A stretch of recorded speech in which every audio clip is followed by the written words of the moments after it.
It would frankly be a dereliction of duty, Chair, on the part of everyone in this room, if we do not move with urgency to digitally transform Home Affairs.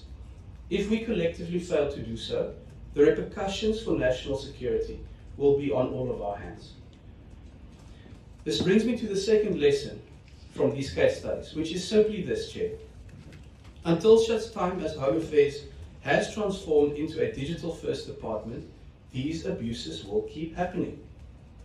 Incidents of identity theft, visa fraud and corruption will keep happening over and over and over again forever if we fail to digitally transform Home Affairs. It's that simple.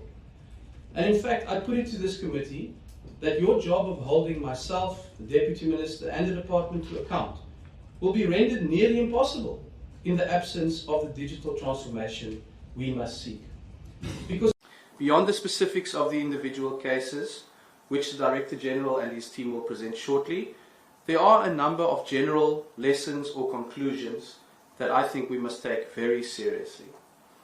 The number one lesson from these cases is that the lack of a modern, digital, integrated system to process all applications, adjudications and communication at Home Affairs is the root cause of the threat to national security that we face in this sector. The common denominator that you will see across all of these presentations is that Home Affairs systems are vulnerable to fraud, corruption and discretion because they are outdated, antiquated, paper-based, manual and therefore open to subversion. You will see how Libyan nationals obtained visas that were written by hand. How can South Africa regard ourselves as a serious nation when we still allow entrance into our country based on handwritten documents that frankly even a child could forge? You will see how visa applications were processed even though they did not contain all of the requisite documentation. How can South Africa regard ourselves as a serious nation when we refuse to embrace something as simple as online applications, which will never even allow a user to click submit if an application is not complete?